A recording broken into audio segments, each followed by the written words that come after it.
Isn't that what I'm thinking is? It's like a keychain thing, like a... Yeah, it's an actual monkey paw. Oh. No, I had one that was actual monkey paw? Yeah, what are you talking about? Because we're talking about rabbit's feet and being literal rabbit's feet. And I said, do you have a monkey paw? And you're like, yeah. No, what's a monkey paw? Well, when the way you said it, I was like, that must not be the same thing that I had. What did you think I meant? What's up, everyone, and welcome to the Mamalukes podcast. We're your hosts. I'm Luke. I'm Alysha. I'm Matt. And I'm Virginia.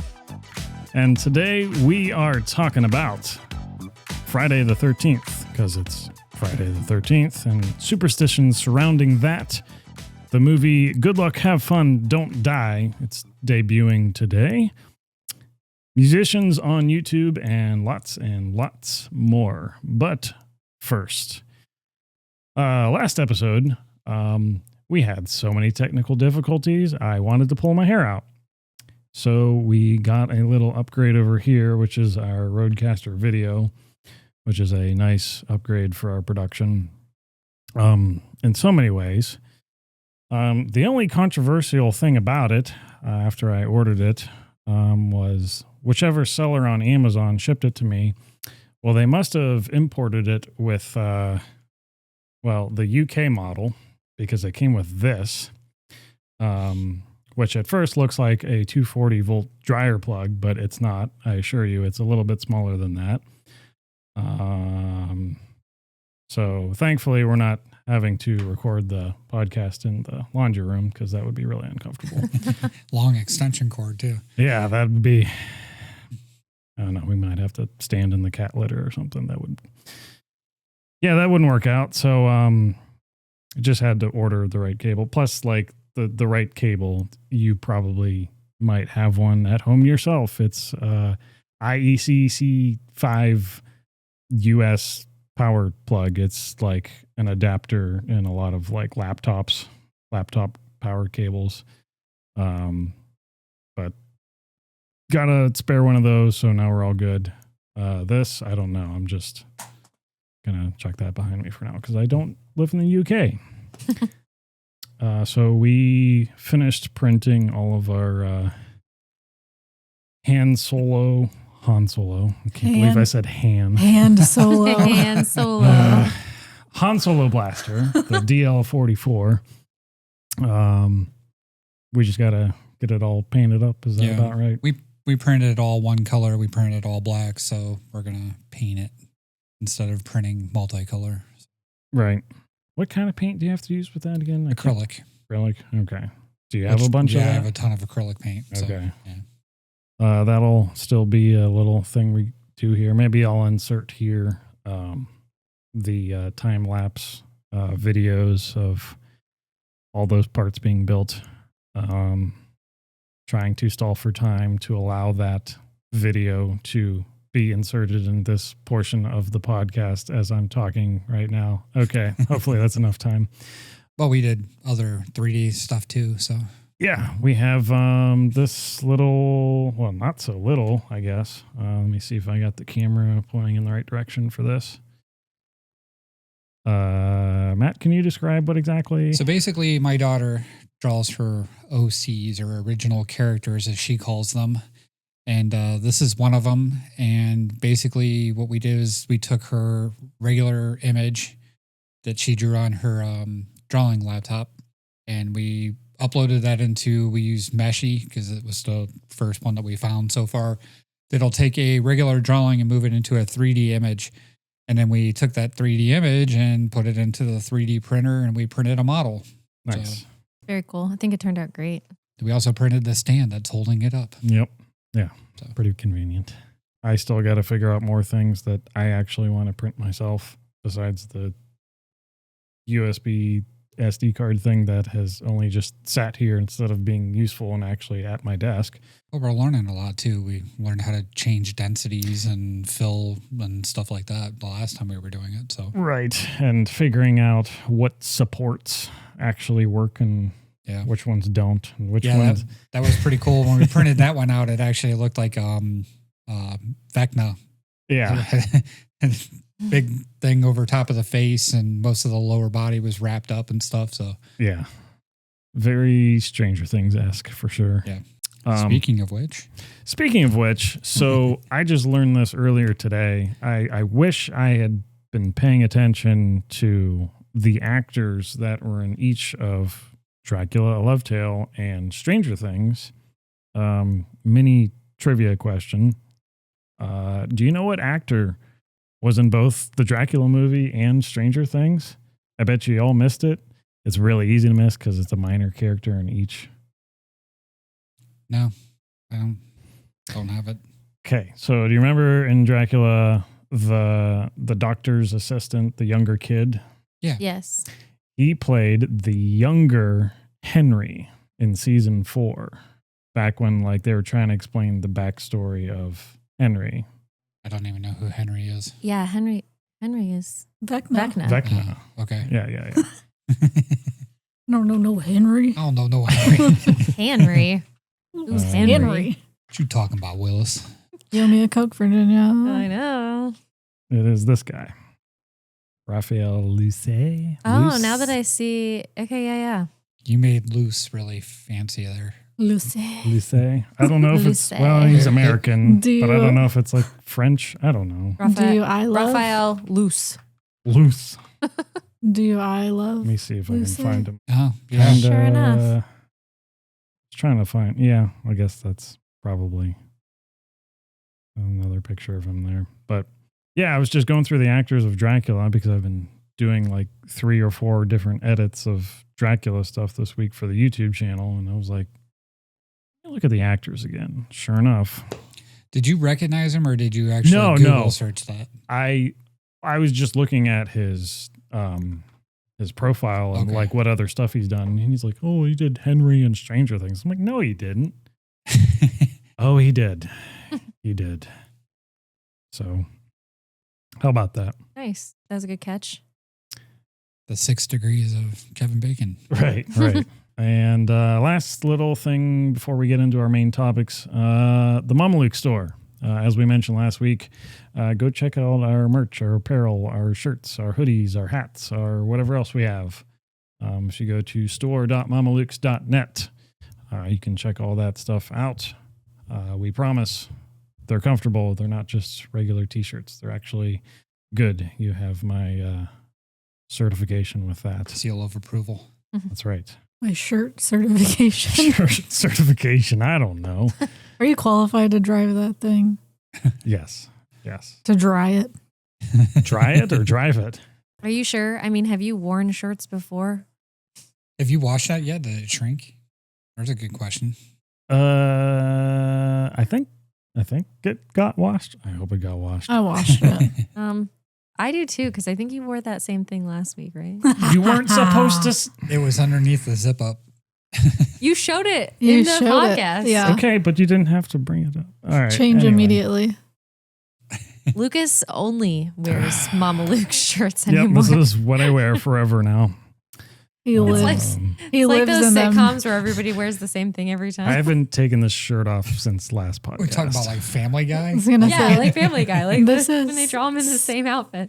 still the Like The last Simpsons. episode. Jeez. This is still the last episode. We're just Same day recording. The rest of us did a wardrobe change. Lucas took his hoodie off. yeah, that's all I did. Mamalukes Store, go check it out. We promise you don't have to wear the shirts as long as I allegedly have. But if you do, it's still comfortable. Yeah, That's right. it's great. that comfortable. It's that comfortable. I'm not superstitious about wearing shirts this long, but maybe I'm superstitious about Friday the 13th. Look at that. Wow, what a transition. It's the Mamaluke shirt. It's training me. I It's love giving that. me the superpowers. Beautiful. All right. Well, today is Friday the 13th, and this is a special year for Friday the 13th because there are 3 this year, which is the most in a year that you can have. So we will have one today. Who said? The calendar. I would History hope. time itself. But we will have one this month. We will have one next month in March. And we will also have one in November this year. So I forgot that it wasn't my time for trivia. So just so you know, the last time this happened was in 2015. And the next time will be 2037, I want to say. Every 11 years. So yeah, I mean, I did the math, but Math. I did do the math, but I didn't look at other years. And specifically, there has to be certain criteria for it to happen. So it makes sense that it would be 11 years. But Tell us more. I will tell you more. It has to happen in February and not be a leap year. That's true. It's something about the day of the week the year has to start on too. What day did it start this year? So let's take a quick look I know at that I our... want to say Thursday, but I know could that it be ended very in It was a day. Sunday. It was a Sunday. It was a Sunday. Well, Nope. Was I right? Was it a Friday. Thursday? Thursday. I was confident in that Math. too. Look at that. I don't know why I went back. I thought I went back to work on the second. I was supposed to go back to work on the second. That's what it was. You're basing it on work. That actually makes sense. Yeah. All right. Well, so I am curious. Are any of you superstitious About Friday the about 13th? about anything? Like, do you have any superstitions? No, but a black cat did cross the road in front of my car on my way home the other night. Where you like, oh no. I'm just like, oh shit, it's a panther, maybe. I'm like, oh Panther? no, just kidding. It's a little black kitty. Oh no. We don't need panthers in Ohio here. That's not... No. I'm obviously joking. Okay, I'm just saying, though. I don't want Obviously panthers. No, I'm We not. got enough panthers in this I like house. black cats. So no superstitions about the black cat? though? Nope. All right. I just don't like when cats jump out in front of my car. Well, that you mean Or any like you're animals, gonna really. hit them. Why is it got to be black, Alysha? No, not superstitious about Friday the 13th, but like weird situations that I'm trying to think of right now. Probably like sports things, like sportscasters. A lot of the times they'll be like, and this kicker, this kicker has kicked like 73 field goals in a row. Will he just keep going? And then he misses it. It's like, you did that. They spoke You it did into that. existence. Gotcha. Right. I thought you were gonna say like you were superstitious and have to wear the same jersey at every game. I feel like every time Virginia wears Nick Bosa's jersey, we lose. Well, for the record, I mean he didn't even get to play this year because I wore the jersey. Yeah, so she injured him. Right. That's what I was going to say. Her So- juju injured him. that's right. But yeah, no, because like you wore it in a playoff game that they lost. Okay. You know what? I'm gonna keep wearing it, so they better just get over it. Anyway, as you could probably tell, I am not very superstitious at all. And I actually think it's kind of fun to listen to the superstitions that people do have. And Friday the 13th is known, obviously, for being like a spooky day and you being unlucky and all those things. But I think it's interesting because, like, when I was growing up, my sports number was always 13. I was 14.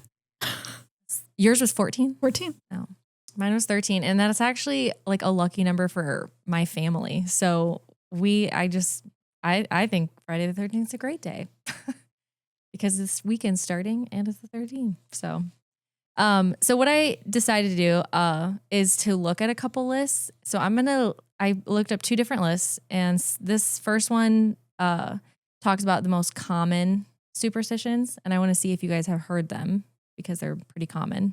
Wait, before you start that list, is there a superstition for not turning on the Mamaluke sign? Whoops. I thought you were going to say you forgot to start recording. No, Same thing. I no. was like, oh, yes, there is for that. Okay, well, it's on now. Whoops. I think we just forgot because it's Friday the 13th. You just Probably. never know what's going to happen. So I'm going to list the common ones, and then I'm going to list some that are not so common that are found all around the world, and I just want to see your guys' thoughts. So most of these you've probably heard of before, so we'll see how this goes. The first one they list is beginner's luck. So when you're like playing a game and person's never played it, and they do really well, you say, oh, they just have beginner's luck. Right. Everybody's heard of that, right? Mm-hmm. Then we have find a penny, pick it up. That's good luck. See, I heard only if it's heads up. I've heard a couple variations of that. Okay. Like, don't pick up a penny if it's not heads up. Okay. This Yeah, one just that's what I said just said. Yeah. Only if it's heads up. Oh, only. Sorry. you'll have good luck We'll all cut day that out. long is what it says. Oh, no, don't. Okay. Go ahead. Next. Sorry. Okay. Don't walk under a ladder. Yeah. Mm-hmm. Don't put an umbrella in the house. I will say that's the one that I feel like over time there has been a little bit of like, oh, I can't walk under that ladder. But I feel like it's more like, well, that's probably not honestly Safe. the safest thing. Not It's really not because OSHA of, approved. yeah, exactly. So there's that one. And then of course, black cats crossing your path. That's a real thing. Yep. Also safety It's for a the cat. superstitious Exactly. thing. Yeah, the real superstitious thing. Rabbit's foot will bring you luck. Yep. Mm-hmm. Isn't it weird that we used to have those? Yeah, I did carry We around used a to like rabbit's sell foot. them at school at like the Secret Santa. Mm-hmm. It's like a keychain. They'd be dyed different colors. Yeah. Yeah, it's bizarre, but Yeah, that was definitely one that stuck around for a Did you little have while. monkey paws too? I did. You had a Not- monkey paw? The like, isn't that what I'm thinking is? It's like a keychain thing, like a. Yeah, it's an actual monkey paw. Oh, no, I had one that was an That's- actual what monkey did- paw. Yeah, what are you talking about? Because we're talking about rabbit's feet and being literal rabbit's feet. And I said, do you have a monkey paw? And you're like, yeah. No, What's a monkey paw? Well, when the way you said it, I was like, that must not be the same thing that I had. What did you think I meant? Okay, a monkey paw is a legitimate thing. We can look this up. We can Google this. It's like a keychain type thing where it's a ball that you like. Monkey ball? I was like, You thought I said ball? I didn't think you said ball, but Yeah, a I monkey. carry monkey testicles with me. I have two. Do you? No. One on my spare key ring You as have well. to say monkey paw keychain. That's a monkey paw. This. The ball? Yeah, It looks like a volleyball? yeah, it looks like a volleyball. That's accurate. Self-defense keychain? Yeah. It looks like a testicle. What? How is that protecting anybody? Well, You just like Usually- aim it at their eye? Right next to it is a monkey paw, by the way. I see that. Okay. So I see that also, but that's what I thought you were talking about, and that's why I said yes. I have had that before. Okay. I think you put like a something. It's like a actual ball inside there that's like hard, so I think you can use it as self defense. How big is this? It's not super big, about the size of a monkey paw. I mean, yeah, if those are keys. Right. I just want to know where we're aiming this at. Wherever you feel is going to keep you the It's just an safest. extension of your hand. Just wham. Hey, I didn't make these. Monkey paw. Okay, now you know. Created by who knows? Yeah. I mean, the Anyway. one that's in olive color there seriously looks like a testicle. Let's open this up. I feel like it was like before carabiners big. were. Oh, jeez. 13 colors to choose from. A little less Wow. when you zoom in. Okay. All right. Well, now we Yeah. know. I Well. digress. Yeah. All right. Next one. Bad luck comes in threes. I agree. Death usually. I don't know if I've really heard that one much. I do feel Oh, like I've there is a definitely heard pattern to that. that. I feel like it's legit. I think we've even talked about that. Yeah. I say that all the time. hmm I'm always waiting for the third thing to show up. Yes. Be careful. I've always heard third time's the charm. Like something's going to be successful. That's the optimistic. Yeah, that's version. Oh, okay. I mean, good for you, This Lucas. is the glass half empty one. I will not apologize for being optimistic. I'm not telling you to. I find that it's very accurate, though. It does seem like they come in threes. So who knows? Maybe I guess I am superstitious after all. Next one is being careful with a mirror. And that one I've heard before, don't break a mirror. And then I've also heard the one where you don't put like a mirror facing another mirror. I've heard that. Yeah. Yeah, you do. Don't you? Was that Bloody Mary when you do that? Go in the bathroom and you put one mirror on each side. Why and are you you say looking Bloody at Mary. me? I don't know. You didn't do these things when you were Yeah, little? I think that Like, is part. That's one version of it. I've heard several Yeah. different I don't Or think, versions. I've ever, Candyman, I don't you think I've know? ever put two mirrors next to each other. Supposed to turn the lights off, say Candyman 3 times. Oh, And then what happens? He comes and murders you. Oh, Yeah. did you have any success with that? Oh, it's when we were little. Why are you still here? You didn't get to the last one. Nobody was brave enough to say it. Okay. But if bad things happen in threes, I broke my grandmother's marble table, and then I broke my tooth. so are you going to break what's something next? else? Yikes. I hope not. I mean, how far apart were these things? Couple of months.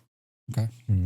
Yeah. Is there a time I span? don't know. Like, do you correlate things like, 10 years ago this happened? You know what I mean? When's the next thing I gonna would say- happen? I don't know. I would say like every 3 months or something is a decent time frame for bad shit to happen. I feel like any time that I've said like, oh, bad things come in threes, I feel like it's been very close, like all within the same week or something. See, like my mom, my grandma, and my dog died within 13 months of each other, and that was bad. I kind of figured that was like I associated that with the bad things happen in threes. Yeah. My grandma and my dog died, and I got into a car accident all when I was 18. That was my 3. I guess it's subjective. Yeah, that's true. I feel like, and some things take you longer to get over. You know what I mean? So maybe you feel like you're still like grieving or something like that, and then something else happens. Okay. But all right, next. And this one I actually do say a lot, but it's just almost like humorous to me to say knock on wood. They got make a wish on a wishbone. I feel like we used to do that as kids. Yeah.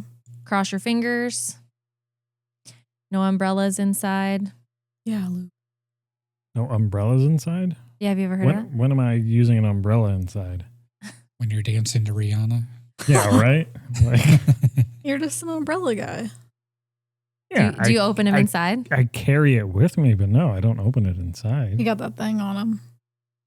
It's just attached to my backpack, but it's not open in my backpack. Nobody That'd be said weird. it was open. Calm down.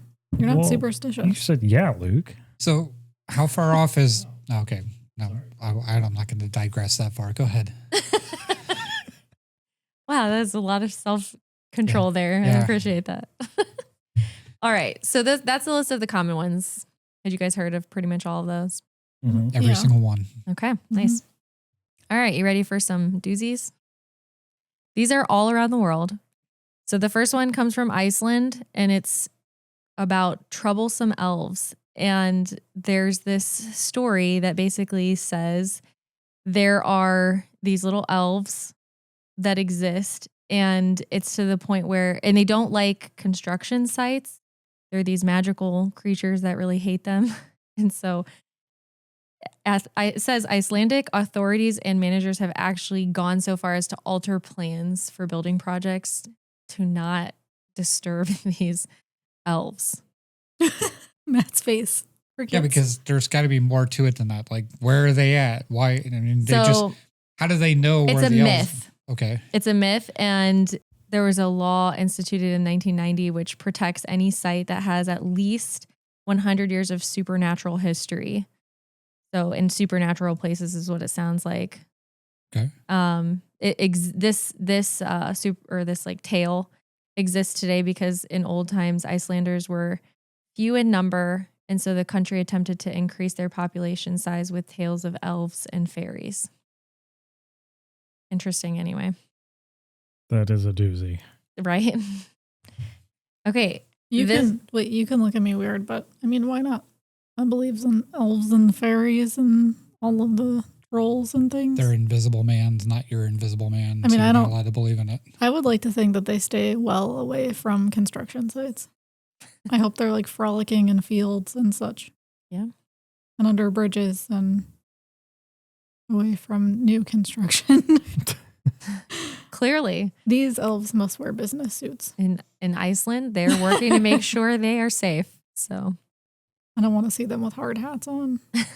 all right. So this one is actually from the United States, but I had never heard of it. Has anyone ever heard of a witch window? Mm-mm. Okay.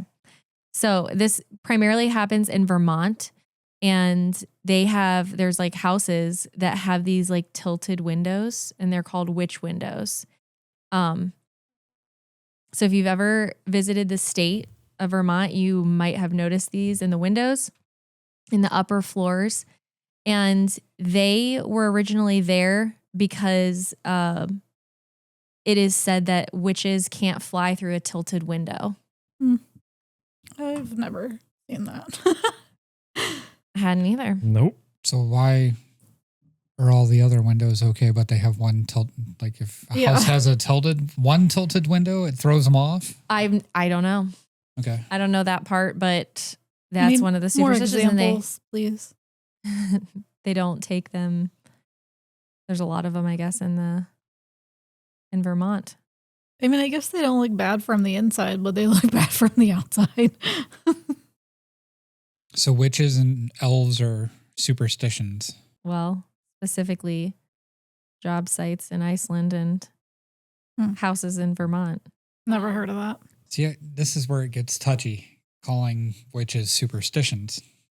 Because, there's a whole religion, pagans and stuff like that actually believe that they're real. So that's is true, it but I think superstition or is it religion? Well, I think the superstition part is that these windows keep them out. Okay. That's the part I think that is the superstitious part. Witches don't know how to go. Right. Or in any other window in the house. Right. I don't know. They won't go in that room, I guess. All right. I think the best part is they're still making them. Well, I don't know if they're actually making them or just preserving them. Okay. Like they don't take them out of these houses, even though there really is kind of an interesting look. All right. This one's from Turkey. And it is don't chew gum at night. And the reason they say not to chew gum at night is because the gum will be transformed into rotting flesh of dead people. I'm sorry, what? Yeah, that's exactly right. So that's what they say. And this article specifically, I thought was funny. They said somebody probably came up with this to keep their children from annoyingly chewing gum at all hours of the night. Or going to sleep with gum in their mouth. And yeah. choking or something like that. That's what I would think it would be. Yeah. So that was an interesting one. This was another one. This is from Japan. It's tuck your thumbs when passing the dead. So essentially what they say is that in Japan, you need to put your thumbs in your pockets in order to keep your parents safe. And they say the reason for this is because the word thumb literally translates as parent finger. So by hiding your thumbs when you pass the deceased, you're actually protecting your parents from death. It's just like don't step on a crack. Yeah, pretty much. Yeah. It's just the Japanese version. In Russia, if you get pooped on by a bird, it's considered good luck. I've heard that. I think I've heard that once or twice. So I guess you look for flocks of birds to walk under. All right, this one. You're like purposely trying. I think they do. I think so in Russia. Come on, me. I need some luck. I don't know if I go that far. You never know. Okay. They might. All right. No, I mean, I know they might. That's why I don't know if I would go that far. This one was interesting. This is from Spain, and this is actually a New Year's Eve tradition. Instead of kissing someone in Spain, you are guaranteed good luck for the year if you eat 12 grapes within the first 12 seconds of the clock striking midnight. That's The grape gobbler. super specific. Isn't it though? And I just kept thinking to myself, like trying to picture somebody trying to eat these grapes in 12 seconds. I wonder if that's like a eating contest there then. It said, but it will also help kickstart your career in competitive eating. So that was their take on it. See, I knew that. This one was Sounds interesting. like somebody lost a bet. So Denmark, their tradition, this is also New Year's Eve tradition. you're supposed to hold on to like any broken dishes or chipped cups that you've accumulated throughout the year. And then on New Year's Eve, you're supposed to leave them on the porch of a good friend. I So don't want your trash. What is that supposed to? I think it's giving you good luck. It's just like a tradition, and it's like I think give you good luck for the year. I thought so too. This is from France.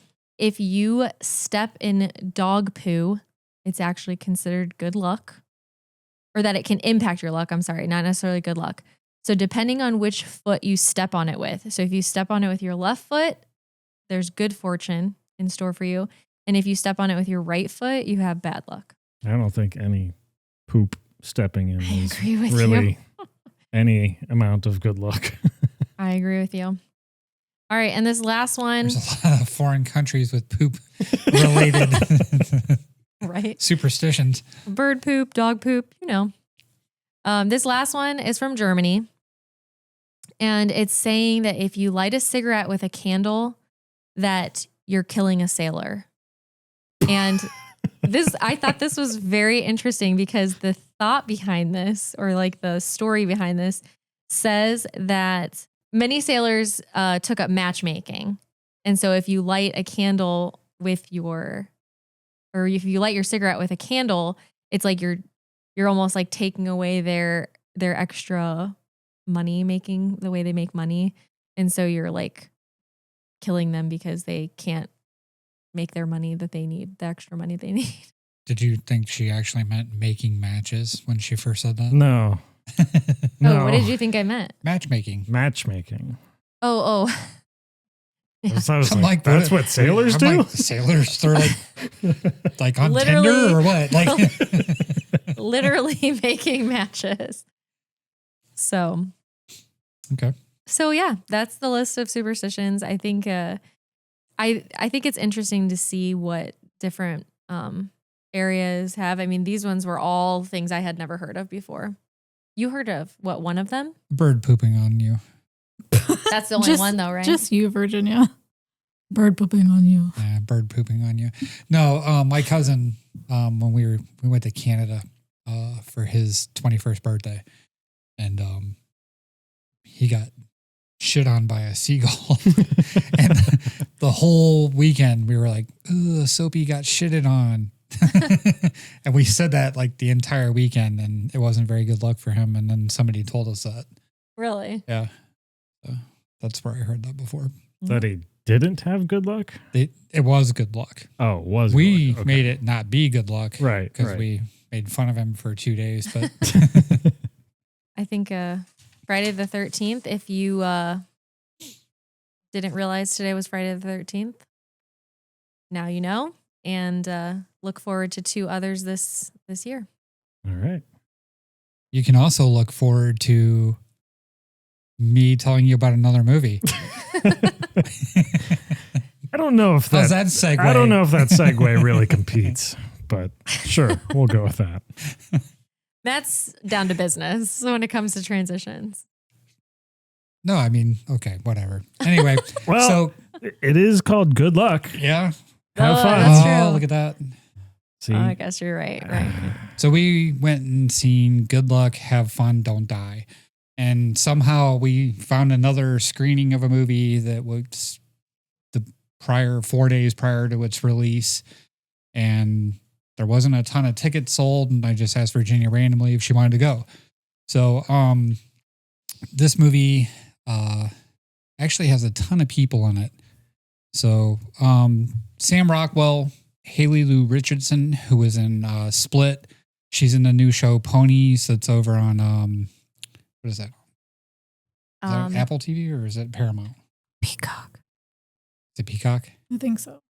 It's on one of those streaming networks. She was also in The White Lotus. Zazie Beetz, Juno Temple from Ted Lasso. Ted Lasso. She yeah. looks a bit like And Nancy. Michael Pena. So he's in everything. He's great. Yeah. So normally when we do this and we have a surprise movie, I destroy it for everybody, walk you through the entire movie. I am not going to do this with this one because I would actually recommend that you go see this movie at some point. Nothing about the movie screams that it must be seen in a theater. It's not something that you have to see on the big screen because of some, special effects or anything like that. But if you enjoy going to the movie theater, it is by far the best movie I've seen in 6 months in the movie theater. So it is worth the price of admission. I'm not going to give everything away as far as the plot and things like that. I'm just going to basically touch on what you can already figure out from watching the trailer. So, the movie starts off with a homeless looking man. He arrives at a diner telling everybody that AI is going to ruin the future somehow. And somewhere in this group of people that are in this diner is the right combination of strangers that'll actually save the world. So, he tells everybody that this is his 117th time that he's been trying to figure out the right combination of people. And then he tells them about like all the horrible things that have happened, which is not like really enticing people to like raise their hand or anything. It's a pretty funny and dark speech that he starts this whole movie off with. And why everyone should volunteer. He goes through the selection process and he kind of tells you a little bit about different characters and stuff like that. So, once the group's been chosen, then he basically tells them what their goal is. And what they're trying to do is the AI is actually going to be created by a 9-year-old kid, and it's not far from that diner. So their goal is to get there in a certain amount of time and stop this kid from finishing the AI. As it goes along, each one of the side characters that was chosen from the diner, you get a rough 10, maybe 15-minute backstory on them, and they're phenomenal. Yeah, I agree. Normally when you see like a little pan back about the characters and stuff like that, it's, just to give you a little bit of story or whatever. But these are great. And they're very original. Like I wasn't expecting any of them. Right. Like, so especially Juno Temples was just so funny. So I don't want to, like I said, I don't want to ruin everything for anybody, but the way that the narrative of this movie is done, it's basically a lot of how technology has like killed relationships in between people and how desensitized people have become and how it's ruining basically like our world and how people interact with each other. And there's some really funny like overtones of how disassociated people are and how they really traumatic experiences are portrayed in comedic ways because nobody cares. Mm-hmm. And like really, it's kind of a cool narrative. I mean, we are kind of going that direction. This is over exaggerated, of course, but it is like really interesting the way they did it. So Sam Rockwell plays an eccentric lead like he normally does. Real high energy guy when he acts and stuff like that. I think he nails this part and he has the full range of acting going because there's the comedic part. There's the part where he has to play the hero. There's parts where he has to actually like have emotion and care about people and stuff like that. And I've never been like a giant fan of his. I mean, he's always been okay as a side character, but he led this movie really well, I thought. So, there's some over the top silly things that happen in the movie. There's some things that were really not explained well, almost like magic or, things like that were happening, that you just kind of have to take in stride because it is like a fictional sci-fi movie. But like in the trailer, you can see the thing with the giant hooves that like crushes the car. That is not explained at all. Other than they manifested it by speaking about it. And that's what the AI like created to stop them from completing their task. But it's not like ever explained like why the AI would even know that they were trying to do it or anything else. So there's a few things that you just kind of have to take in stride with it and keep in mind. It's just kind of a fun movie. Maybe that's like portraying how like you just think something and all of a sudden it's like in your feed. Yeah. Kind of like that. So I don't know if this movie is going to like become super popular or blow up. I don't, it got pretty good reviews from Rotten Tomatoes. It's, I think like what, 84? 84. from the critics. From the critics and a 90 from audiences. So, Yeah. I mean, I like I said, I enjoyed this movie, and I pick a lot of movies apart. I trash a lot of movies, and I like this one. It does leave you set up for a sequel like every other movie that's ever done. But this one could either go either way. Like in the way that they left it, you could be happy with the ending. Yeah. Or, you could say, oh, okay, maybe they'll try again and do something different. So it was kind of great the way they did that, because it wasn't like a forced thing, like a cliffhanger. They just kind of left it as it could continue or it could not. But everything from the beginning of the movie leads into the end of the movie. Virginia actually picked up something. Yeah, there's a couple of twists and turns. About halfway through. Yeah, and I leaned over to Matt and I was like, I bet you this is what this is. And I was thinking the same thing. I was like, yeah. And she nailed it. She was right. So I've been making her watch too much TV and too many movies. Matt's teaching me the ways. But it was good. It did have some stuff in it that you didn't expect. It's definitely original. It's not like pretty much anything I think I've ever seen before. That's refreshing. Yeah. I mean, it's, it's finally not just a remake, same thing, or rewritten or redone. Yeah. It is very original. Yeah. It was good. And I think the thing I appreciated about it was that it, it was talking about legitimate things, but in a very comical way. Very current. Yeah. Yeah. And I just, I definitely think it's worth a watch. I mean, like I said, I don't want to trash it. I don't, and tell you every little part of the movie and stuff like that, because I think this one's actually, worth the watch. So, I say go out and watch it. Was there anything you didn't like about it? Like I said, I mean, there was just a couple of things that they, it was over the top. Yeah. Like, it was unnecessary to the plot. Like the giant creature thing, whatever that they show, like it was not advancing the plot whatsoever, Yeah.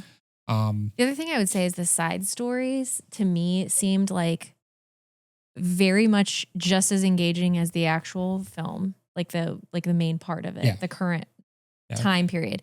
And then I also feel like it was the appropriate amount of like time spent on each side story. Like it didn't feel like it was too short or too long. It's very well done. Yeah, I was sitting here looking for an official confirmed budget, but there doesn't look like there is one.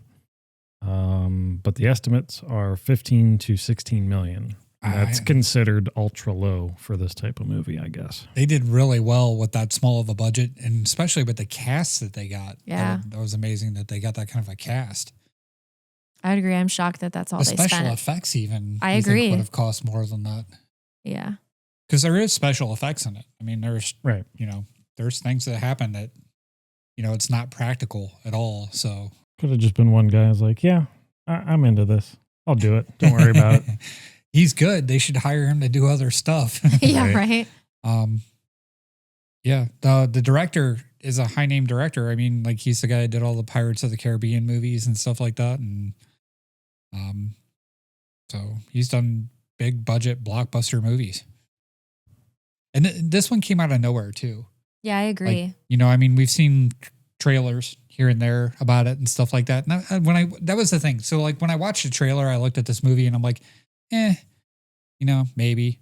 But then I'm actually very happy that we went and seen it. Yeah. And I don't think the trailer really did it justice. No, it doesn't at all. Like, I don't know watching the trailer if I would have been like, oh, I can't wait to see this movie. That's what I meant. Yeah. But I was going to say, we saw that trailer when we went to see Dracula, I'm pretty sure. I feel like they don't want to give stuff away, which makes sense. Well, that's good because a lot of trailers these days practically give away the ending. Oh, I've already watched the movie. Right. Just from it's like a watching the Marvel movie, when you sit there and everybody's dying for the trailer to come out so they can write a freaking 4-hour synopsis on the freaking trailer and find every little Easter egg and drop and stuff like that. So, I don't know if it's going to be one of those bad publicity things. So, like, if you remember John Carter, Disney's John Carter, huge, big blockbuster movie that they promoted terribly. And they also put it up against like some really big movies that were known, and it bombed. And it's considered like one of the biggest, bombs in history of movies, like how much money it didn't make, but it's a great movie. It's a really, really good I had never movie. even heard of the movie before I met Matt. And Yeah. did they say Jump Virginia in it? Yeah, I really like the movie, and they're finally talking about giving it a either a rewrite or bringing back the original cast and doing the second movie, because it's actually a book series. It's the John Carter of Mars book series, and actually this was written before Star Wars and Star Trek and things like that. And those people that wrote those things, actually came and said, they were inspired by those books. So, it's a shame that didn't get, the credit it deserved. Honestly, I hope that even though the trailer didn't really do the movie justice, I hope people go see it. Yeah. It deserves the scores it got. I was actually, like I said, I was very excited, to see something new, original, and it was done well. So, Right. All right. Well, we're going to take a quick break, but before that, we have some trivia.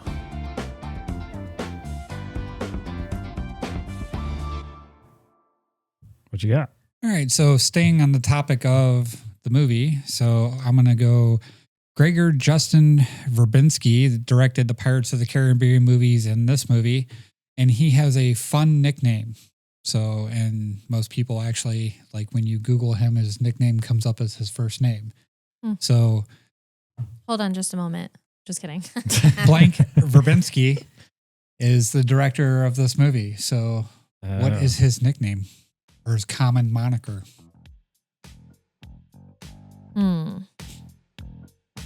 Multiple choice? No, just kidding. I'm joking. Just joking. All right. Well, trivia questions and answers will always be at the end, but first, we'll be right back.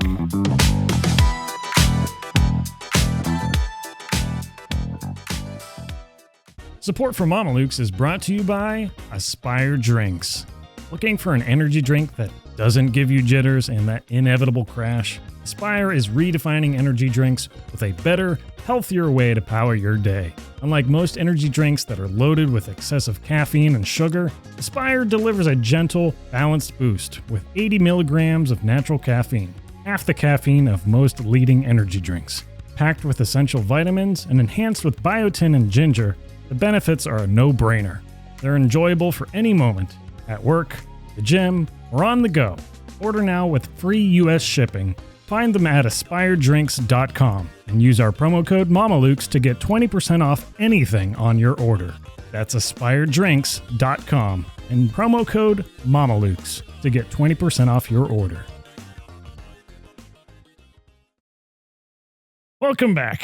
It's time for Sportsball. So we like to start with our Cleveland sports here. So we'll start with the Browns. The only update we have from them, even though they lost their defensive coordinator, is that Myles Garrett was spotted at the Olympics with his girlfriend, Chloe Kim, who is chasing snowboarding gold. The Guardians, Chase DeLauder is the Guardians player to watch in 2026. He actually played his first game against the Tigers in the playoffs last year, and he did pretty good. But they're saying that he is the Guardians player to watch this year. The Cavs have won 5 in a row and 10 of their last 11.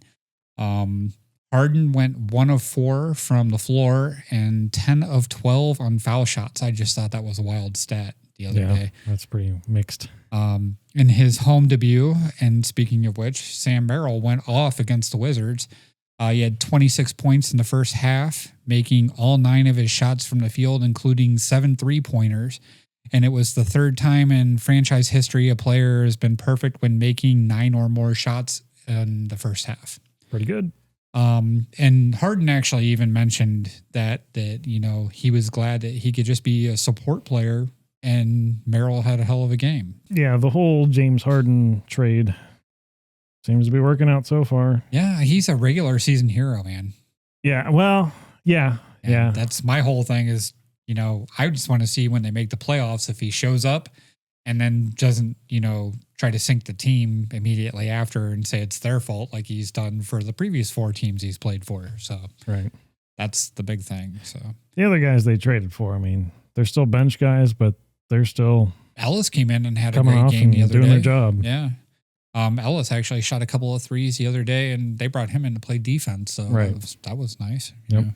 Oh, they came back in the fourth quarter against the Nuggets, and Harden was clutch in that game. Yep. So Yep. he actually, like you said, he had an okay game at home against the Wizards. Like I said, 10 of 12 free throw shooting, which I personally don't understand how pros miss free throws, but Ask Shaq. Shaq was there to stand underneath the hoop and break it. Yeah. So, but yeah, so he did have a really good game against the Nuggets, and he's been playing defense. So that was a knock. Like, a lot of people were saying when they traded for him and stuff like that, that it wasn't going to be any different from Garland, but he's actually been playing defense. So that's been a good surprise as well.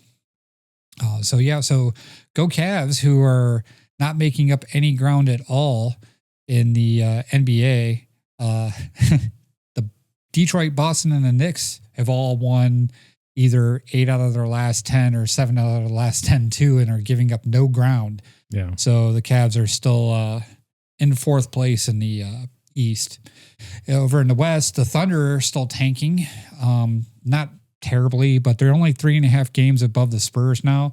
But the Nuggets have dropped back to 7 games. So whereas I believe a week ago when we talked about this, they were both 5 games back. The Spurs have moved up, and the Nuggets have actually moved back. Was it Nuggets? That's James Harden's first home game. His first game for the Cavs was against Denver in Denver. Okay, that's what I'm. And then he thinking came home and they played the Wizards, and that was the first home game. Yep. So, over in the NFL, Seattle won the Super Bowl. Whoop-de-doo. For 3 quarters, that was a super defensive game that was very boring. I personally think that Jason Myers should have won MVP. When you kick, 5 field goals or whatever it was, and I agree, 2 extra points, and you're perfect. And that was the majority of the points that were scored. He could have beat New England just, in the amount of field goals that he kicked. So they gave it to Kenneth Walker. He did have a good game. He had almost 100 yards rushing in the first half, which was the majority of offense for either team, actually. So kudos to him. New England didn't even score a point till the fourth quarter. The halftime show was super controversial. Everyone decided that if you didn't love it, that you're a racist. And that's an interesting take, in my opinion. I didn't watch the other one either. The white supremacy halftime show, or whatever the freak you want to call MAGA's halftime show. It's just amazing that we live in this divisive of a country and a world right now, to where, a halftime show is splitting the country. Like, the halftime show hasn't been this big of a deal since the nip slip. I remember watching that one live. The wardrobe malfunction, Yeah. that was, destroyed the youth of our country. Right. Personally, I can go all the way back into the 80s, and, they didn't even have major people do halftime shows back in the 80s and stuff like that. It wasn't until, I want to say like 92 or 93, when Michael Jackson did a halftime show. Right. That was the first big star to do a halftime show. And the only one that I can actually remember, seriously, like the only halftime show I can actually remember, is the one that Prince did. Yeah, I remember that one too. He didn't sing that song that we mentioned last week. But yeah, I don't know. I don't get it. I don't get why everybody's so upset about it. I don't, I don't listen to Bad Bunny's music, but I haven't listened to music from any of the halftime performers in the last 20 years either. So I don't care about who does the halftime show. Till Tool does one, I don't really care. So good luck. Yeah. But yeah, so that was just interesting to me. The one story that came out of the NFL this week that I actually did follow quite a bit was the arresting of James Pierce. He was arrested for 2 counts of aggravated battery with a deadly weapon, along with 1 count of aggravated stalking and fleeing and eluding police with lights and sirens. So he was in jail, and he got out like a $20,000 bond or something like that. And the way they worded this, I thought it was way worse than what it actually was. I'm not playing down the fact that the guy did some weird, creepy things, but like, I thought it was way worse. When they said 2 counts of aggravated battery with a deadly weapon, I thought like he tried to murder his girlfriend, who plays for the WNBA, by the way. So what had happened was he was texting her from a fake phone because she blocked his number. They broke up and he's been aggressive. Like a burner phone or something? Yeah. Okay. Basically, he got somebody else's phone or a burner phone or whatever, and he was texting her from that because she blocked his phone number. So he went to her house and she left, and she was actually like trying to get away from him, and she ran a red light and she wrecked her car.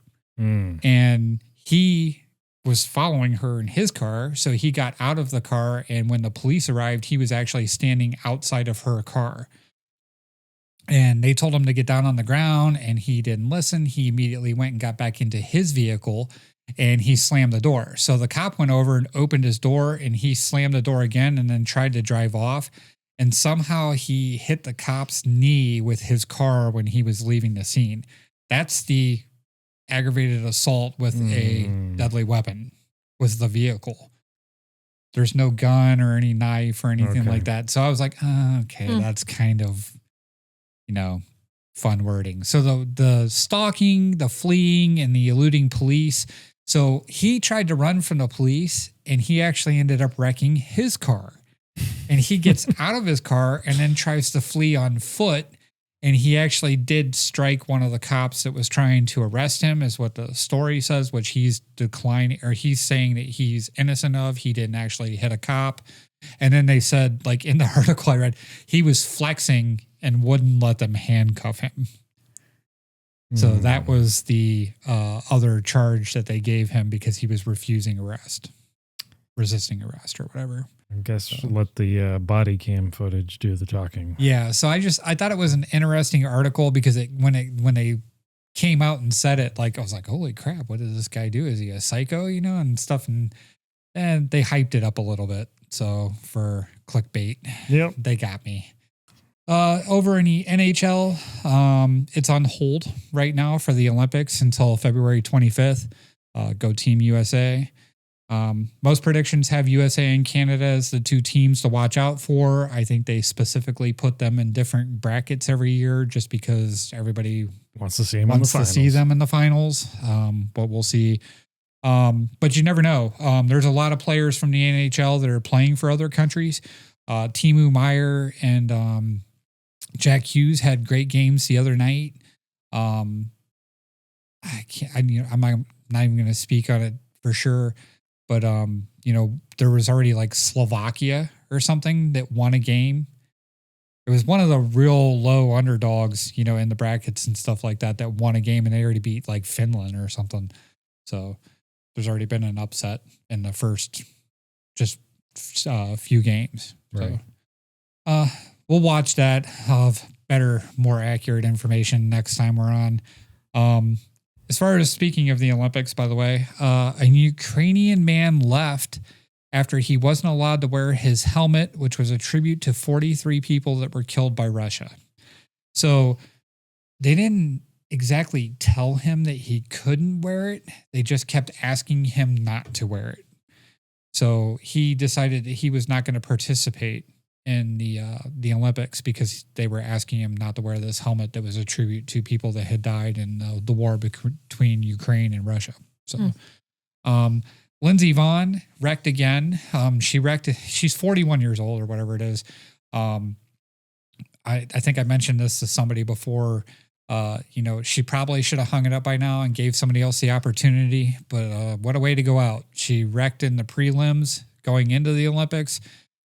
She tore her ACL, and this time she destroyed her leg. Like, she's had 3 surgeries since the crash already, trying to put her leg back together, and they've shown pictures of it, and it's got like a erector set freaking holding her leg in place and stuff like that, and she's in a hospital bed.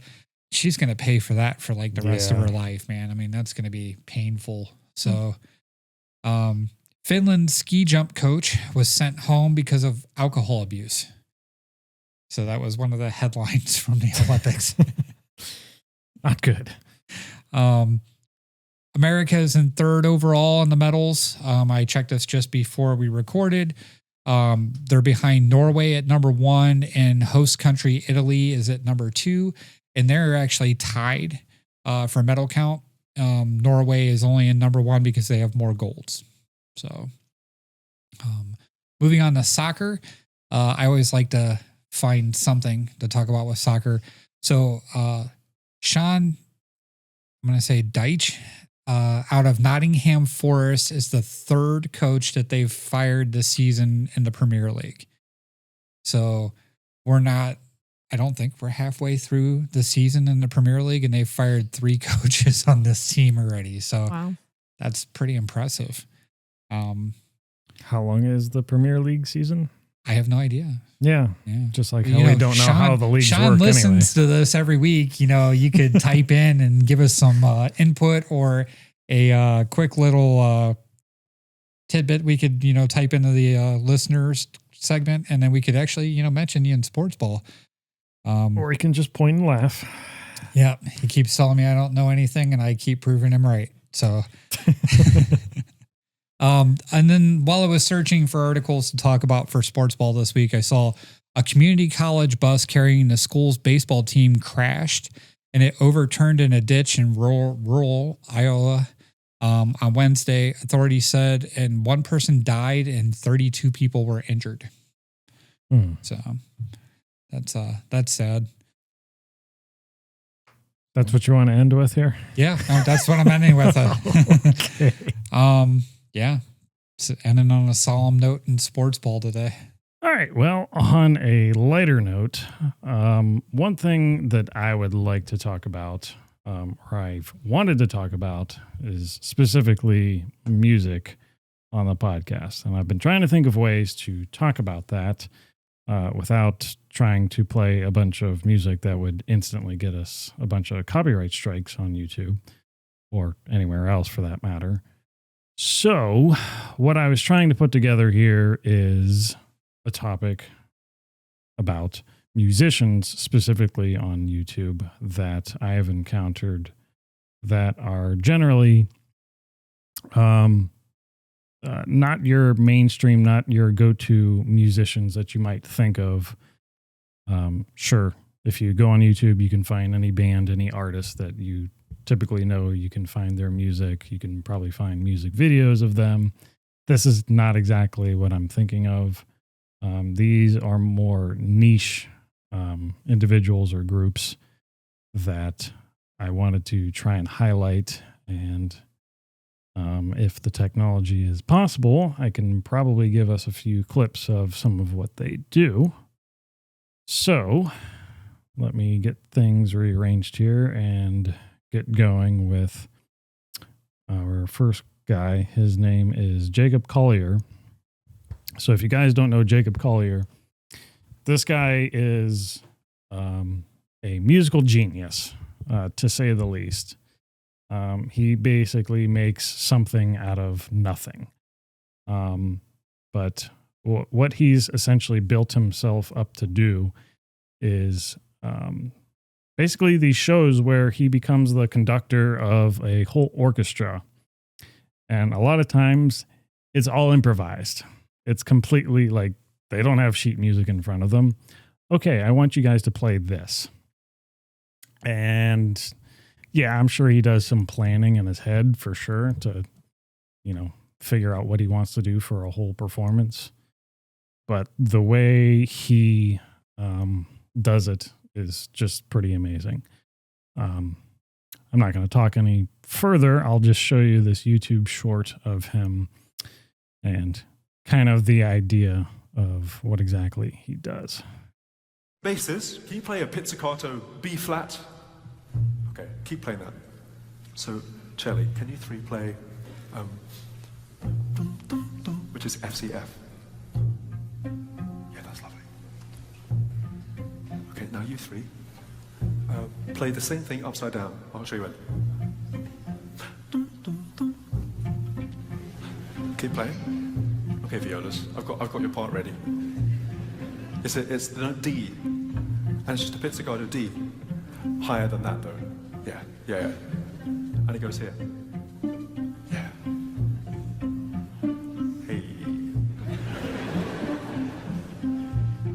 basses, go down to A. Everybody down. Lovely. Pitch B flat. Keep going. Strings. 1, 2, 3, and. Harp. Celeste clock. 1, 2, 3, go. Yeah. Look at the stars. Look how they shine for you. And everything you do. It was all. Every breath you take, every move you make, every vow you break, every step you take, I'll be. Oh. Bros. 1, 2, 3, go. Your skin, oh yeah, your skin and bones. Turn to something beautiful. You know, for you I bleed myself. I'll be watching you.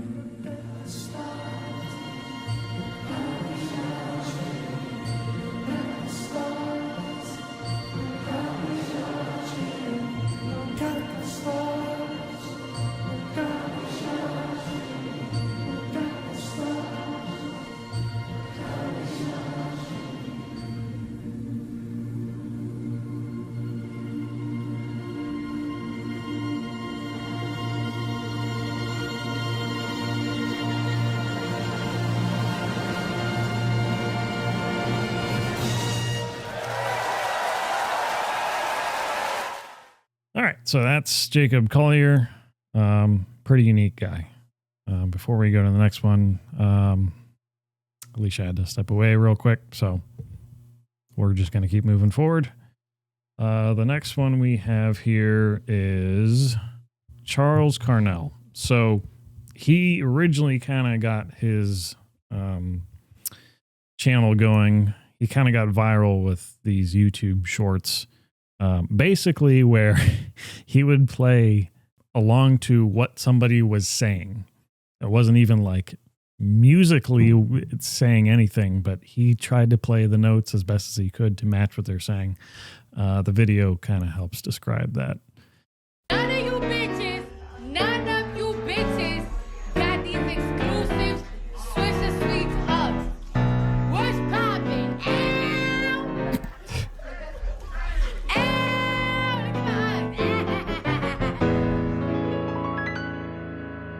What is poppin'? He's just, yeah, he was really funny in his beginnings. And now a lot of his videos are him actually taking like deep dives into certain soundtracks or songs and basically just explaining like how a song is played, how the different sections like work with each other in a specific song. You might explore music from a video game, music from a specific artist, from a movie soundtrack. He does all sorts of stuff. But that's how he got started, was doing those types of shorts where, you know, he's clearly just making fun of somebody, but clearly that showed the deeper roots of like his musical ability and knowledge. And he's doing pretty good today. He gets them views. I'll say that much. Up next, this guy, his name is Synthet. What is it? Synthet. Synthet. So he uses, I kind of mentioned last week, the program FL Studio, which if you're not familiar, it's basically like a music sequencing, digital audio workstation type of program that you can use to essentially make and record and arrange music of all sorts. It used to be called Fruity Loops back in the day, but as it's grown over time and gotten more professional use, it's kind of transitioned into a more professional sounding name to just FL Studio. People still call it Fruity Loops, but in any case, this guy does really quick, but really easy to understand music topics, and a lot of it is animated basically directly in FL Studio. You've probably heard this sound before, but where did it come from? It's called the orchestra hit and was introduced by a sampler in the 70s. Its name was the Fairlight CMI and had a preset called Orc 5, a recording of a full orchestra smashing a note. But its actual origin is way older, because this sound was taken from a song by Stravinsky from 1910. So the sound got really popular, and in the 80s it started appearing everywhere in various shapes. It's been in countless of songs like this one, and modern classics like this one. So what does it actually consist of? Well, it's quite easy to remake one. Saxophone, trumpet, some strings, a crash, really anything. Then lay these on top of each other in different octaves and make the tone really short. This is called a staccato. You've got it. Make a melody, or just use them as hits. You can get this project on Patreon, and the song is out. Thanks, have a nice day. And that's basically him in a nutshell. He has all sorts of videos that are just like that. And yeah, I mean, they're quick, they're to the point, but they are, I think, pretty entertaining. Yeah, informative too. Yeah, he really knows his stuff. But it's just a very unique way of teaching it, I think. Go check him out. His name's Synthet. And then the last guy I have here is Bill Wirtz. Now he's certainly done more advanced animation nowadays. He's been doing all sorts of 3D stuff in a program called Blender. But before he tackled all that, well, he was still doing all sorts of animation, which you might look at it and think it's very childish, very like amateurish in a way. But to go along with his music, it's, I don't know, it's hard to describe without. It suits it. Is that what you mean? Yeah, it's just, you have to see it to really understand. So I'll show you this, the first little bit of something he made 6 years ago called Might Quit. It's the first day of school, and I think I might quit, because the things I've been seeing in here don't make sense. So I packed up my things, and I walked through the door, and I'm going somewhere else instead. So I chopped down some trees, and I built a small house, and I just might be small enough to live in it. Then the rain came pouring down, and it made some cool sounds, and I'll tell you what those sounds said. So hello and goodbye. Do you feel alright with the days gone by? I'll never waste my time. I'll never say goodbye. Yes, I will, but I won't say it tonight. So I picked a new character, and I've just chose my shirt, and I'm going to the land of the two-letter words. On and up at So you can see he's kind of ridiculous in a lot of different ways, but if you're a musician and you're actually listening to the music, you can tell it's like, wow, this is some really complex stuff that he's actually like composed. So, but just his whole animation presentation style is like very, I don't know, like 80s, 90s, but it's really psychedelic in a way. Everything's sort of like hand drawn, or it's like super big Times New Roman text. I don't even know what font that is. He's really interesting. I really like his music. Even if the stuff that he's singing about is like complete nonsense, which happens a lot of the time. just like the musical progressions, chord progressions, everything that he's composing is like super good. So he's one of my biggest recommendations for someone who's just to listen to. He's even made some videos that aren't music. History of the entire world. Hi, you're on a rock floating in space. Pretty cool, huh? Some of it's water. Fuck it. Actually, most of it's water. And he just goes to town explaining like the history of the entire world in like 19 minutes. And he animates the whole thing. Actually, never. And also now. 19 minutes is longer than I thought it was going to be. Yeah. Nothing was never anywhere. Yeah, he animates and narrates the whole thing, and he's just ridiculous, to say the least. But again, very informative. He has probably got a unique audience, but I think he's popular for a pretty good reason. I think he's just really talented. Like I said earlier, there's plenty of artists and music groups that are obviously on YouTube for, just the traditional reason to, hey, it's one more platform to put my music on. So let's go ahead. But I think a lot of these folks are like YouTube first because they're trying to use video as their form of creativity. Yeah, exactly. So the only ones I follow are, there's one that says There I Ruined It. Okay. And they take like popular songs, and That's pretty good. Yeah, they mash them up to other things. Oh, okay. But maybe I have seen that. They show like how they mix the sound bars and they stretch things and different things like that. Like the synth guy. Yeah, like he does. So I like that one because it's funny how they ruin songs for people. Is there something I should pull up real quick? Or I'm sure you can just Google that. It's called There I Ruined It. It's songs for, that's it right there. Just pick one.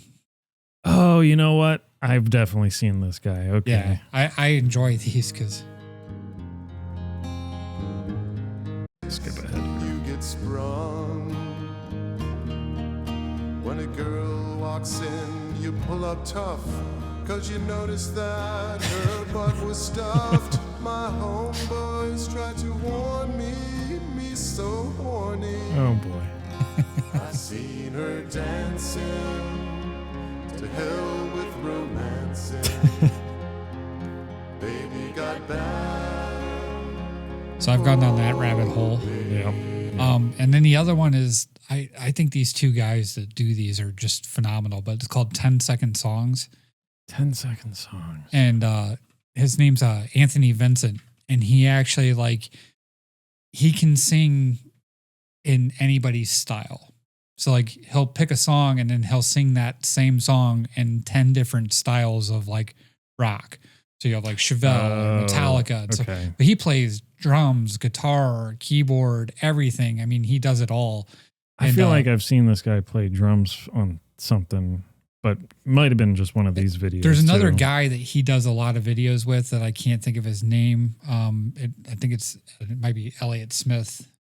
Both of them are just super talented, and it's really neat to see. I really like Elliott Smith as a musician. It's really neat to see them do different things. So and looking at this guy, I can definitely tell I've seen him on YouTube for sure. So those are fun, but I mean, it's not super original, but it's original in the way they do it. Like, they'll do, Umbrella by Rihanna in the style of Korn. Oh, okay. You know what I mean? Yeah, and to be able to take that and turn it and, play all the different guitars and, bass and everything and make it sound like it was a Korn song originally. It's creative. Yeah. So, and they do a really good job with, as soon as you hear it, you're like, yeah, that's what they were going for. They nail it that way. But the 10-second song thing is really cool too, because he'll play a song and then every 10 seconds he switches to a different style. Right. So that's kind of cool. Virginia, you got any? I honestly don't think there's any music YouTube that I really listen to. Okay. I'm familiar with There I Ruined It because of Matt. Sometimes he'll send me some. Yeah. I share a lot of things on social media, as you know. So But what I would say about this whole topic is that YouTube is such an interesting platform that people have taken on, and musicians and really just any artists in general. It's a very unique way for them to share their creativity. And I think it's really kind of cool to see. It reminds me of like where we're headed. Right. You know what I mean? Like in the future, I see this being a very like profitable way for musicians and creative people to share their talents and to do it in a very unique way. So it's kind of neat to see some of the examples that you showed, because again, it's original content, you know. Yeah. It's not just like the same old thing that you see, and I think it's really interesting, like you said, the last guy that you showed that does the illustration, Bill Wirtz, along with it, because there are a lot of like people that say are musicians that do great playing somewhere, and people want to hear them play their music, but people have multiple talents. So to be able to see him like combining those two things, it creates a way for him to do that. Yeah. On YouTube, which is kind of cool. So. Yeah, video. I mean, yeah, that's the thing. To say somebody is a musician on YouTube, it's like, well, are they just playing music, or yeah, are they doing all this other stuff? I know the highlight is musician, but really, when you really think about the examples you showed, it's more than just musicians. Right. At that point, that's not just the only talent that's being displayed. So. Right. Have you discovered anybody's music because of YouTube? Maybe not that they intentionally put it there, but a video came out of their music and you discovered it because of YouTube? Like just like a regular traditional artist, or yeah, just like for all me, it's Vita. Oh, the Seventh Element guy. Yeah. I never knew anything. And I actually have watched like every video they've put out of the guy. Yeah. You know, it's super funny. It's very entertaining. Yeah, it's very unique. He's a weird one, but yeah. I mean, Bill Wirtz is probably what I would consider closest to that. I can't remember how I found him other than just YouTube recommended him to me one day. And I was like, wow, this guy is crazy. But he's really good. So I'm going to look at his other stuff. I feel like not YouTube, but TikTok, because a lot of the sounds that TikTok uses comes from different artists and things like that. And I can't remember. I don't have TikTok, so I don't. Well, I don't really use it anymore, but I remember finding a lot of people on YouTube or just music in general based on like the sounds from TikTok and stuff like that. That was years ago though that I did it. It's probably been 3 years since I've opened that app. So that sort of reminds me, you talking about TikTok. I can't remember how long ago they put out this feature, but specifically in the YouTube Music app, they have a section that's called Samples. And the first time I opened it, the first thing it reminded me of was like MTV, where, you know, we still had music videos playing all the time and not all the other nonsense that they might do nowadays. But I was actually impressed with how many, sorry to cut you off, but I was actually impressed with how many people are still making music videos. Right. Mm-hmm. Yeah. It's still a thing. Yeah, for sure. I don't ever see them. I don't ever see them either. I think the platform is now really YouTube, because I will say when I search a song, like for example, a lot of times, like if I'm looking for chords to play, or if I want to see the lyrics while the song is playing, I go to YouTube for that. Where else? Right.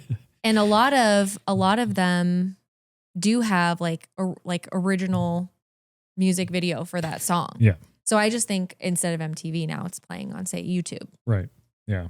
Along with like 50 other versions that somebody else has compiled with mountains in the background and the lyrics or whatever. Right. So Yeah, but the stuff you're looking for is older music in general, isn't it? not always, no. A lot of it's actually pretty modern music. But it's You usually mean like within the last 5 years? oh yeah, for sure. What chords do you? Well, I'm talking about lyrics in Okay, particular. That's different. Okay, yeah. You said chords, and I'm like, music. Are Well, you trying so to for play that's from the example, last? so for example, people do like tutorials. So they'll play the music, but they'll show like the chord while they're playing the guitar. Yeah, Right. But that's, I mean, you could find that for any modern. You could find that for a song that was put out a week ago, probably. Yesterday. Yeah. that's what I'm saying. But they still actually have music videos from songs that came out a week ago, and that's the part that's killing me. Oh, I Like, see. because they're full on like produced, Oh yeah. music videos, and I'm Yeah. like, wow, like who's watching this? Right. You know what I mean? Because it's like, I don't know. I mean, I was surprised, especially rap videos. That's still a big thing. Yeah. Yeah. That's another aspect of YouTube that I feel like gets completely forgotten with, maybe not forgotten, but YouTube itself gets stereotyped by the rest of social media, where it's like you're just doom scrolling and like you're just watching dumb stuff all Shorts. day. Right. But like there's so much good free content on YouTube. Yeah. And Like this podcast. That's right. And yeah, I think it just often gets missed. Like, yes, there's a bunch of crap, you could say, that's on YouTube, but then you have like guys like these, or You can't even call it crap because they're making money. well, no, I'm not. There's a difference between what you're thinking of and like really dumb brain rot type of Mind numbing. Yeah, that's what I was going to say. Mind numbing. Not really crap, but mind numbing content. Yeah. I mean, but kudos. Like, man, it's like that freaking Ryan kid, man. Like, your parents got a decent camera and mic'd you up and had you open up toys, and kid's a freaking multimillionaire. You know what I mean? Mm-hmm. right. And Jojo Siwa, I don't know if I've watched. She had the bows. That was like a huge thing about probably like 7-8 years ago. She had videos where she just talked about stuff, and then she ended up like selling these bows like that she had in her hair all the time. And then, Yeah.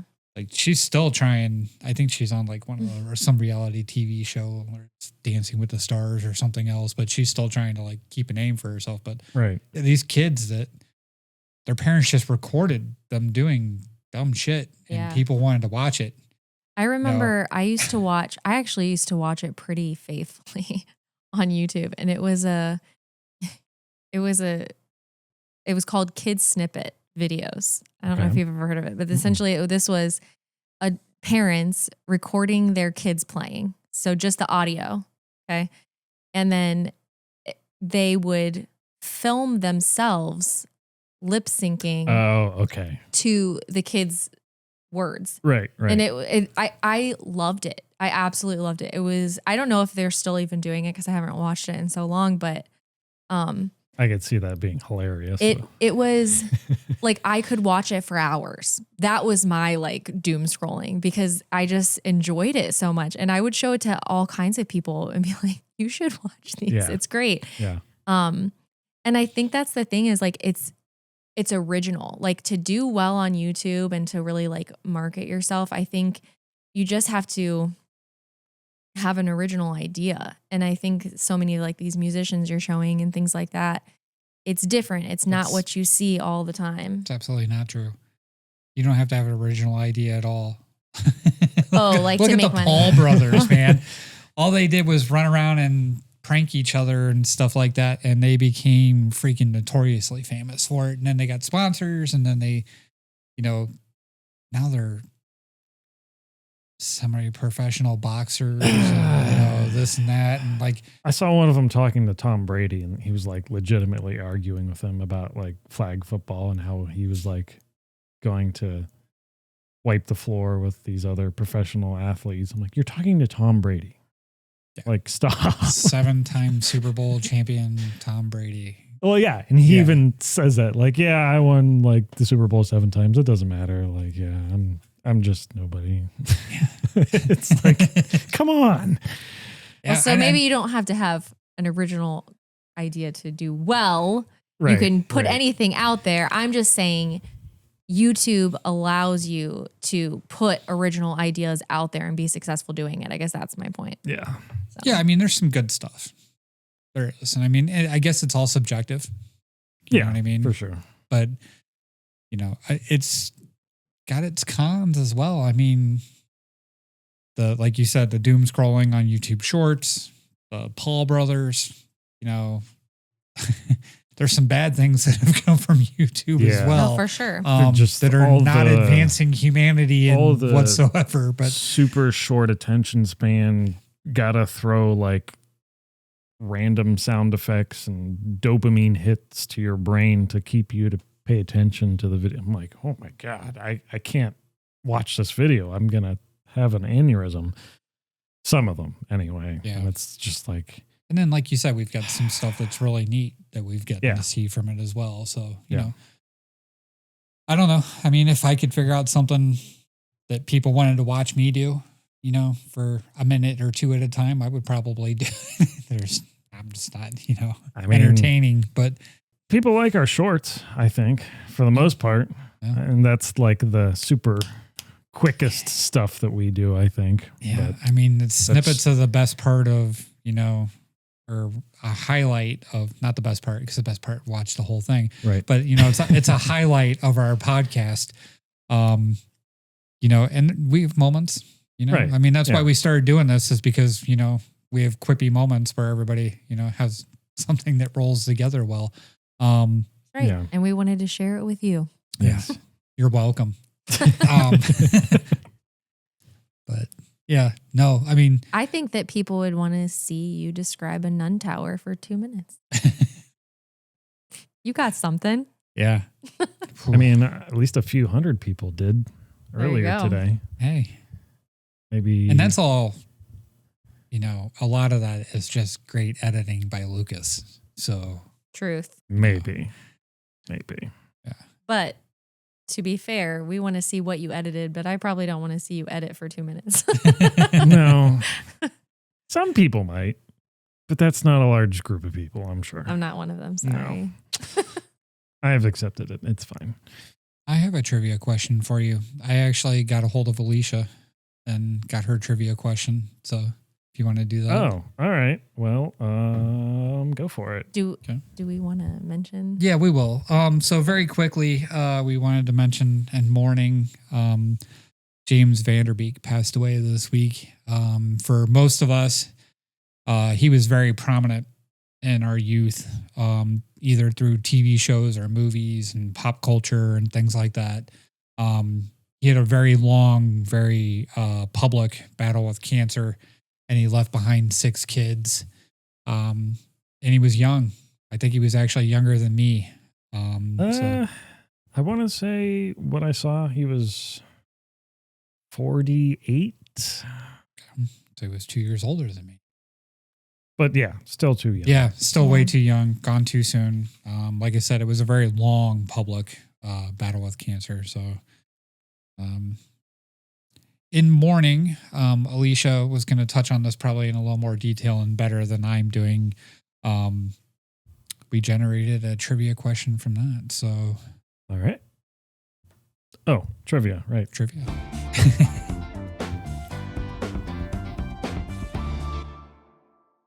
So for the first time in our podcast history, I will be giving both trivia questions and not participating this week.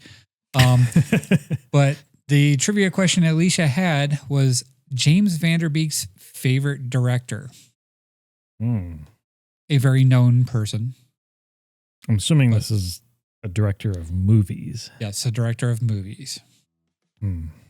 So probably not who directed Dawson's Creek. No. I will give you that. Okay. No, it is not the director of Dawson's Creek. All right. Well, we'll think on that. But first, we will take a break.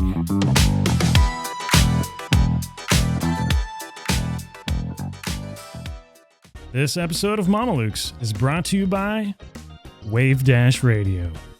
If you're into video game or anime music, you should get tuned in. Whether you prefer the classics of Mario and Sonic, modern tracks of Halo or Kingdom Hearts, or the soundtracks of Full Metal Alchemist, Attack on Titan, and My Hero Academia, we've got a station for you. Featuring 4 separate stations, each with a curated playlist, you're sure to find something to jam out to.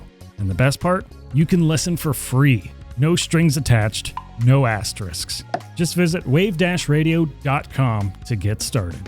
That's WAVEDASH radio.com.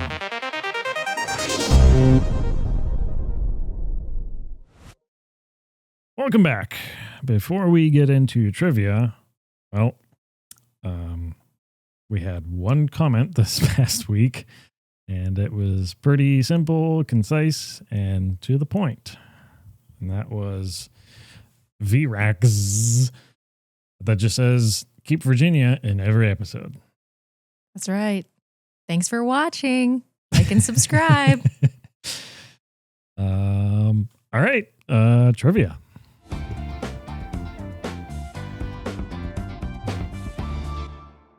All right, so starting off with the first trivia question. Gregor Justin Verbinski, the director of Pirates of the Caribbean and also Good Luck, Have Fun, Don't Die, is more affectionately known as what? His nickname. His nickname. Okay. His moniker, whatever you want to call it. Can you scroll up to that so I can see how his actual name is spelled? Oh, is that right there? That's oh, yeah. right there. Oh, okay. It's on our screen. Gregor Justin Verbinski.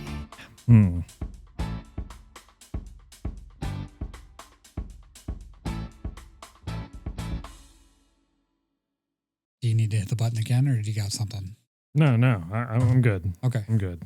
I mean, I have something. All right. I don't know if I'm good. I know I'm not good. What do you got, Virginia? I had no clue, so I'm just going to say McGregor. No, it was not McGregor. Verbinski. All right. Bummer. Luke? So I was thinking in the same line of thinking, and I went with Connor. Nope, was not Connor. McGregor. Okay. So when I was looking up the movie and I looked up who the director was, it actually comes up Gore Verbinski. Gore. And I did not realize that was not his name when I was first reading it. Oh. But his nickname, and how he's known throughout the industry is Gore. Gore? Yes. Did you find out why? Gregor. Oh, Gregor. Okay. Yeah. I didn't have to look into it. Is he the same? Is he the same director for that movie? Good Luck, Have Fun, Don't Die. Yeah, that's why it's the reference. Okay, I'm just making sure. And I did just say that about 35 seconds ago. I know that, but I would think I was distracted because it says Pirates of the Caribbean. Yeah, because that's a big franchise that he directed. Okay, so, I was just curious. How many Gregors do you guys know? Because I know none. None. I know none. But I guess I'll just ask any of our audience, if you happen to know any Gregors, how many of them have the nickname of Gore? That just seems, well, okay. I like it. Yeah, never would have thought of that. Trivia question number 2 via Alysha. James Van Der Beek's favorite director was whom?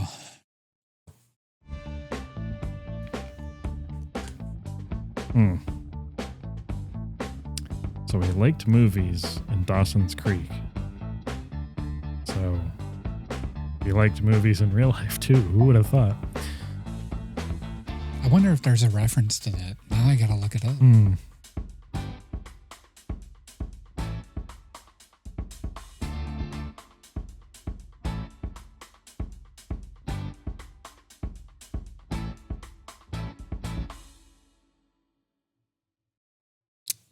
Yes.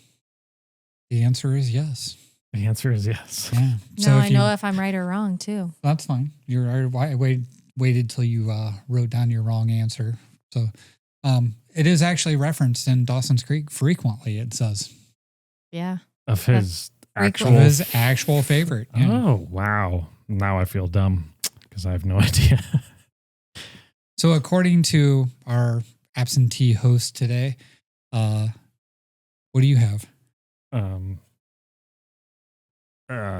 Explosions, Michael Bay. No. I have no idea. Okay, well, I'm only wrong if you count spelling. Really? Yeah. Wow. Yeah. I spelled it Congratulations. awful. It's with a V, and I spelled Berg wrong as well. Steven Spielberg. But it is Steven Spielberg. Yeah, that is the answer. Look at you. Good job. Mm-hmm. Don't doubt me. I vaguely feel like I remember it being mentioned in the show.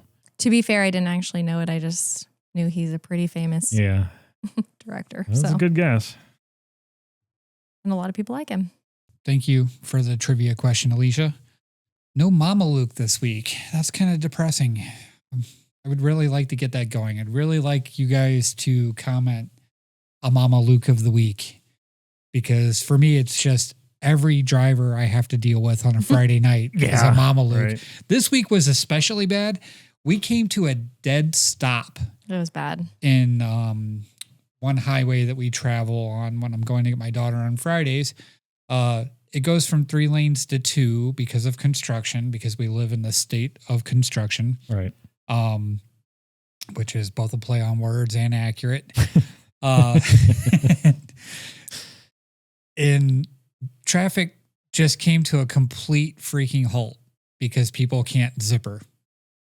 I mean, just a dead stop for a good 7 or 8 minutes because people cannot zipper. Oh, I thought you were talking about closed off or something. Yeah. I thought you were talking about there was traffic, so everyone came to a stop. And I thought you were talking about the lady who literally stopped, like driving, and then would go. Yeah. But there was like room in front of her, like a ton of room, and she would just stop. And then go. At one point, she's like, I don't even know how to picking up describe her what she was phone doing. off the It was passenger bad. side of her car. We saw her in doing the her middle of hair with traffic. both hands while she was and stopped. Oh boy. She almost hit the car next to her when she was doing her hair. It was bad. Usually those kinds of things don't irritate me all that much. Today was rough. Yeah, I mean, it was Friday the 13th and traffic today. Let's put it this way. Let's hope that If I never had a happens again. Brush guard on my Knock on truck, wood. I would be in jail. I will say a lot of times he'll say, I need a brush guard on my truck. Today he was like, I need a brush guard on my truck and a get out of jail free card. Yeah, I needed to get out of jail free card too, because, man, I'll tell you what. I mean, one of the comedians that we really enjoy is Kelsey Cook. Mm-hmm. And she talks about how her boyfriend, Chad Daniels, will not flip people off in traffic. And basically he gives them the thumbs down, Yep. which just means I'm disappointed. Means I'm not mad. I'm just disappointed. And it's way worse than flipping somebody off. So I have started doing that myself. Consistently. And how many times do you think you did that today? oh, that's the thing. I mean, I might as well lot. just drive like this the entire time today. But it was cool because I made eye contact with 2 people out there while I was giving them the thumbs down. And one was the lady who was doing her hair. And and she saw me, and I was just like, as I was passing her, I was like, you know. Yeah, there's like 2 spots that I know of in, if not daily commute, it's, of some frequent occurrence where I know people can cause gridlock, and I am just prepared to give them one of those every single time. Do you really actually do it? Oh, yeah. Good. Oh, yeah. Yeah. I You're feel starting like a trend, Chad Daniels. You're starting a trend. You really are. And I feel like it's a good one because it's much better than the bird, honestly. Right. It's very effective. Yeah. She actually looked sad when I gave her the thumbs down. It was. She like looked over at you and was like, yeah, like, oh, did I really mess up? It was so bad though. I mean, she was just like slamming on her brakes. So, when you're trying to judge, traffic and how everybody's going to brake based off of how the people in front of them are braking and stuff. she would just slam on her brakes and come to like a dead stop.